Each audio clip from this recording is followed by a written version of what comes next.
जसरी एउटा टिचर भएर चाहिँ टिचिङ गर्दाखेरि चाहिँ मेरा विद्यार्थीहरूले मसँग सोध्ने प्रश्नहरू, अनि धेरै जसो विद्यार्थीहरूले चाहिँ मलाई सोध्ने गर्थे, अनि तपाईँ त विज्ञान शिक्षक हुनुहुन्छ, अनि धेरै विज्ञान शिक्षकहरू खासै धर्मप्रति अनि ईश्वरप्रति आस्था राख्दैनन्, प्राय नास्तिक हुन्छन्, अनि तपाईँ मात्र यस्तो विज्ञान शिक्षक भेटियो, तपाईँ चाहिँ परमेश्वरमाथि विश्वास गर्नुहुन्छ, त्यो पनि बाइबलको परमेश्वरमाथि तपाईँ विश्वास गर्नुहुन्छ, के कारण छ? अनि किन चाहिँ तपाईँले परमेश्वरमाथि विश्वास गर्नुभयो, एउटा ईश्वरको अस्तित्वलाई किन स्वीकार्नुभयो भनेर उनीहरूले प्रश्न गर्थे। अनि त्यसको लागि मैले चाहिँ 10 वटा कारणहरू, म किन परमेश्वरमाथि विश्वास गर्छु, त्यसको 10 वटा कारणहरू चाहिँ मैले उनीहरूलाई बताउने गर्थेँ।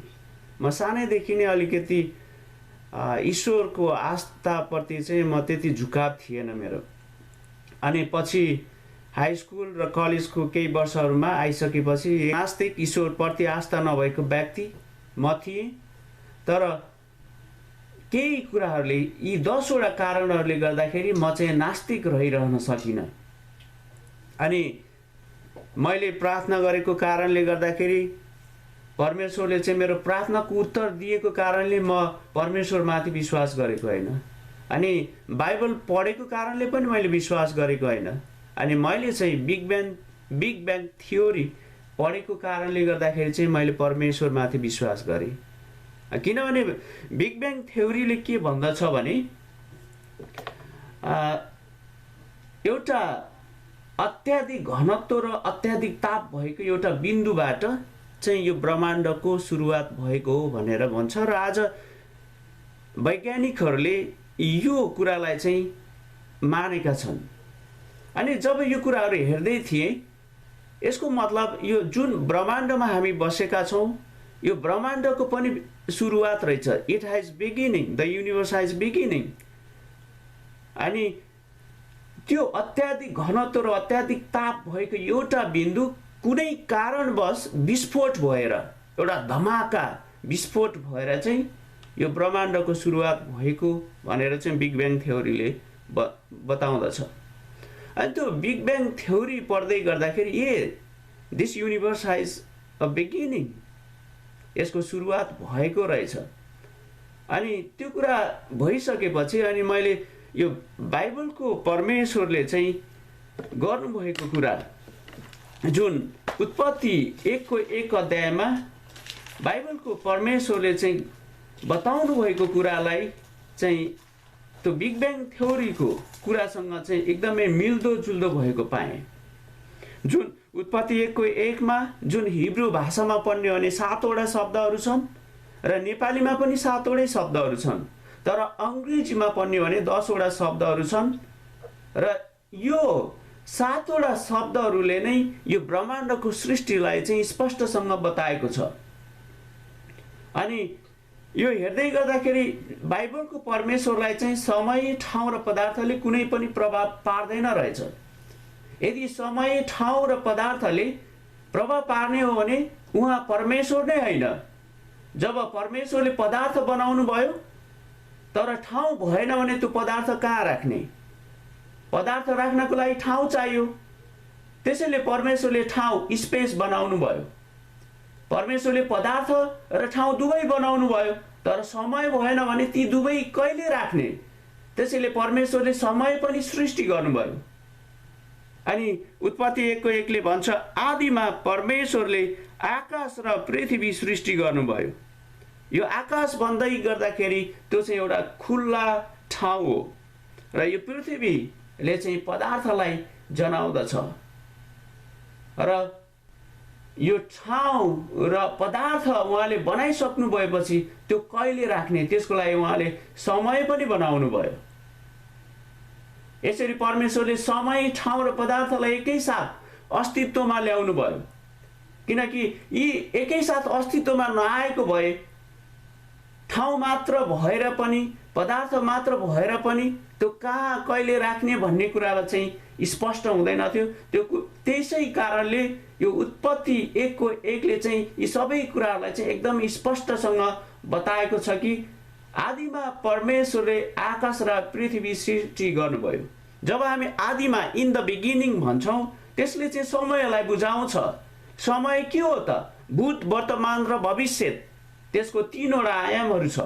अनि आकाश भनेर केलाई बुझाउँछ भन्दा यसले चाहिँ ठाउँलाई बुझाउँछ। अनि ठाउँ भन्ने बित्तिकै लम्बाइ, चौडाइ, उचाइ अर्थात् गहिराई, यसको पनि तीनवटा आयामहरू भएको हामी यहाँ देख्छौँ। अनि पृथ्वीले चाहिँ पदार्थलाई जनाउँदछ। अनि जब हामी पदार्थको कुरा गर्छौँ ठोस, तरल र ग्यास गरेर यसको तीनवटा रूपहरू छ। अनि यहाँ प्रत्येक कुरामा हामी जब हेर्छौँ समय तीनवटा रूप, भूत, वर्तमान र भविष्य, ठाउँ लम्बाइ, चौडाइ, उचाइ अर्थात् गहिराई, तीनवटै आयाम, अनि पदार्थ ठोस, तरल र ग्यास, यो तीनवटा रूप। अनि त्यसैले परमेश्वर चाहिँ समय, ठाउँ र पदार्थभन्दा बाहिर माथि सुरुदेखि नै हरेक कुराको सुरुवात, जुन हामीले आँखाले देखेका हरेक दृश्य कुराहरूका सुरुवात भन्दा अघि र माथि चाहिँ बाइबलको परमेश्वर भएको कुरालाई हामी स्पष्ट पार्न सक्छौँ। जस्तै उदाहरणको लागि यो कम्प्युटरलाई नै हेर्नुहोस् न। यो कम्प्युटर जसले बनाउनु भयो, कम्प्युटर बनाउने व्यक्ति कम्प्युटरभित्र बसेर हरेक अङ्कहरू, अक्षरहरू हेरफेर गर्दै बस्नु पर्दैन। यसरी नै परमेश्वरले सृष्टि गरिसकेपछि सृष्टिका सबै थोकहरूलाई निरन्तर चलिरहनको लागि एउटा अर्डर, नियम बनाइदिनु भयो र सोही नियम अनुसार आज यो सारा मल्टिभर्स, जसलाई चाहिँ ब्रह्माण्ड भनिन्छ, त्यो सञ्चालन भइरहेको छ। र मेरो यो रेसनल माइन्ड, यो मेरो तर्कसङ्गत दिमागले चाहिँ कुनै पनि कुरामा विश्वास गर्नको लागि कारणहरू खोज्छ। अनि त्यही कारण चाहिँ मैले यो बाइबलको पहिलो पद पढ्दाखेरि थाहा पाएँ।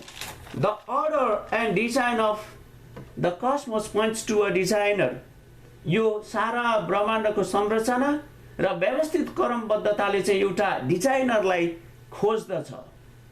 अनि त्यो डिजाइनर चाहिँ बाइबलको परमेश्वर भएको कुरा मैले बुझ्न सकेँ। अनि दोस्रो कारण, हरेक कुराको सुरुवात हुन्छ र हरेक कुरा चाहिँ कारण र प्रभाव, कज एन्ड इफेक्टबाट सुरुवात हुन्छन्।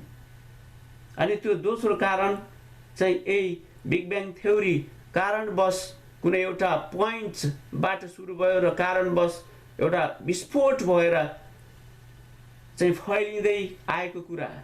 अनि जुन कुरा चाहिँ परमेश्वरले चाहिँ सुरुवात गर्नुभएको कुरालाई चाहिँ म आफू कन्भिन्स हुन सकेँ। अनि तेस्रो कुरा, यो ब्रह्माण्डको सन्तुलित अवस्थाको कारणले गर्दा म परमेश्वरमाथि विश्वास गर्न सक्छु। एउटा पृथ्वीको परिभ्रमणलाई नै हेरौँ न। पृथ्वी आफ्नो अक्षमा पश्चिमबाट पूर्वतिर घुमिरहेको छ। अनि किन पश्चिमबाट पूर्वतिर घुमिरहेको छ भन्दा, जब पृथ्वीलाई एकापट्टिबाट सूर्यले तानिरहेको छ र अर्कोपट्टिबाट चन्द्रमाले चाहिँ आकर्षण गरिरहेको छ। अनि सूर्यको गुरुत्वाकर्षण बलले गर्दाखेरि पृथ्वी चाहिँ सूर्यपट्टि जान खोज्छ। तर फेरि अर्को साइडमा रहेको चन्द्रमाको कारणले गर्दाखेरि, चन्द्रमाको गुरुत्व आकर्षणले गर्दाखेरि फेरि पृथ्वी चाहिँ चन्द्रमातिर पनि जान खोज्छ। अनि त्यो कारणले गर्दाखेरि पृथ्वीको चाहिँ परिभ्रमण, त्यो रोटेसन भइराखेको छ। अनि त्यो पृथ्वीको परिभ्रमणको कारणले गर्दाखेरि, र यो हामी सबैलाई थाहा छ, पृथ्वीको परिभ्रमणको कारणले गर्दाखेरि पृथ्वीमा दिन र रात भएको छ। जुन भाग सूर्यपट्टि फर्किन्छ त्यो भागमा दिन, र जुन भाग चाहिँ सूर्यको विमुखमा छ त्यो भागमा रात। र त्यो पृथ्वीको परिभ्रमण गर्ने कुरा चाहिँ सूर्य र चन्द्रमाको गुरुत्व आकर्षणको बलको कारणले भइराखेको छ। अनि जुन सूर्य र पृथ्वी बीचको दूरी र पृथ्वी र चन्द्रमा बीचको दूरी चाहिँ एकदमै सन्तुलित अवस्थामा छ, एउटा ब्यालेन्स कन्डिसनमा छ। त पृथ्वी अलिकति सूर्यको नजिक जान साथ सूर्यको गुरुत्वाकर्षण बलले पृथ्वीलाई चाहिँ तानेर सूर्यमा मिल्छ। यता अलिकति पर आउन साथ चन्द्रमापट्टि आउन साथ चन्द्रमाको गुरुत्वाकर्षणले चाहिँ तानेर चाहिँ चन्द्रमासँग मिल्न सक्छ। अनि यस्तो सन्तुलित अवस्थामा चाहिँ पृथ्वीलाई अवस्थित गरिएको छ।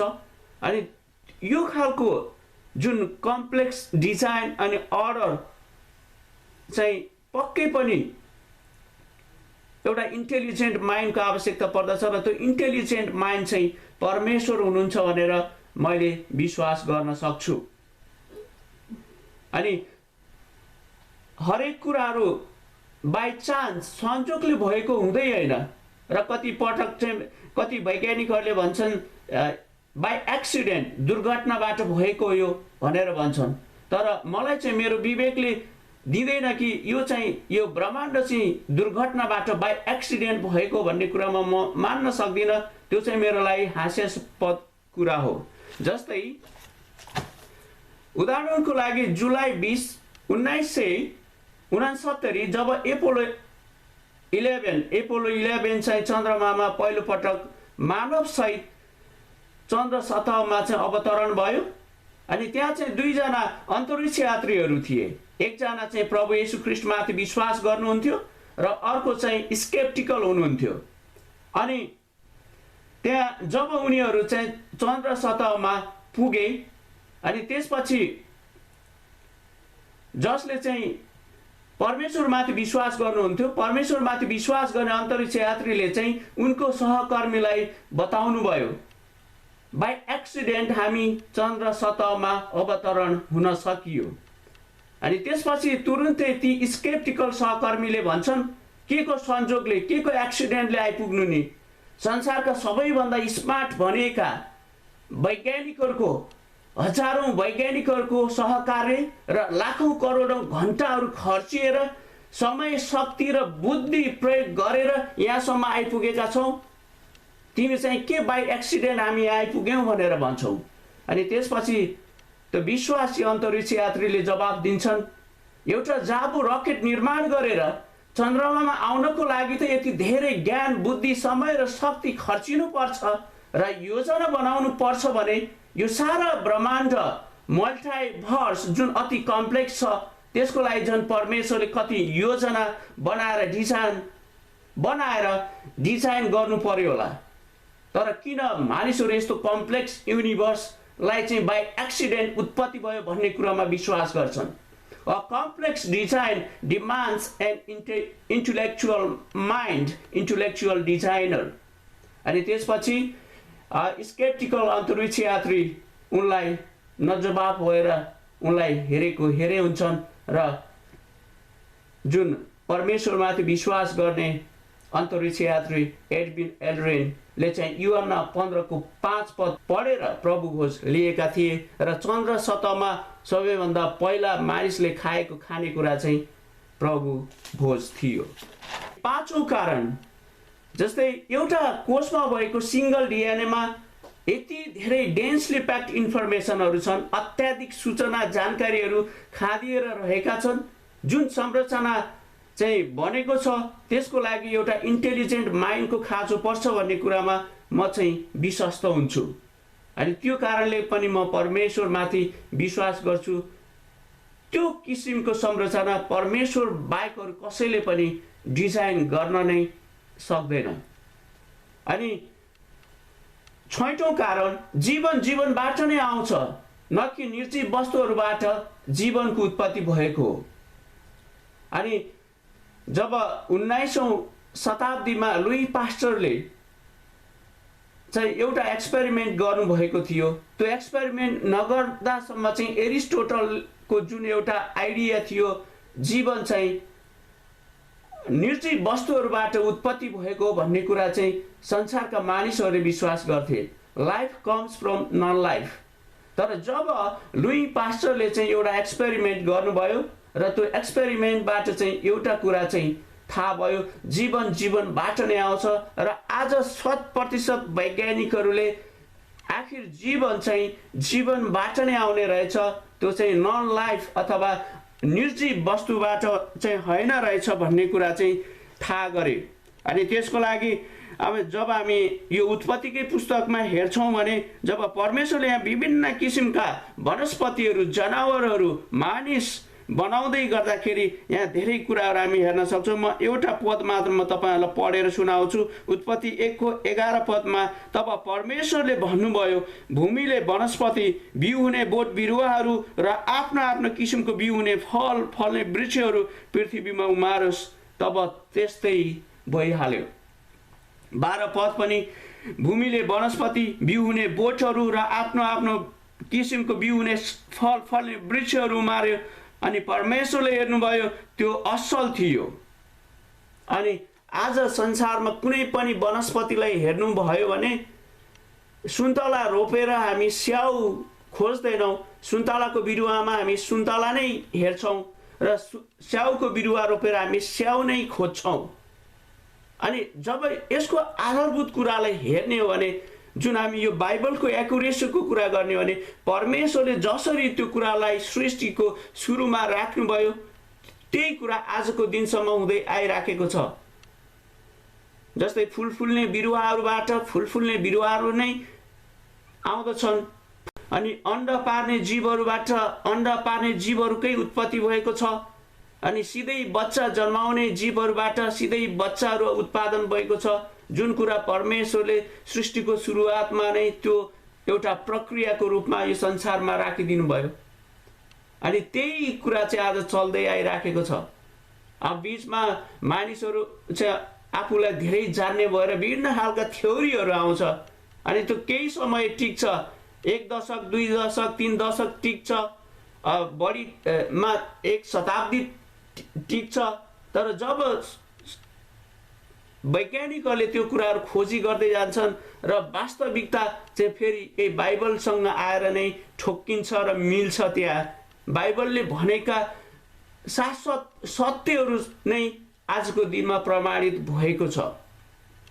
जस्तै हबल टेलिस्कोपको आविष्कार भइसकेपछि मानिसहरूले पृथ्वी गोलो रहेछ भन्ने कुरा थाहा पाए। अनि यसमा ब्रह्माण्ड चाहिँ दृश्य ब्रह्माण्ड र अदृश्य ब्रह्माण्ड रहेछ। कति अवलोकन गर्न सकिने ब्रह्माण्ड पनि छ, अवलोकन गर्न नसकिने ब्रह्माण्ड पनि छ।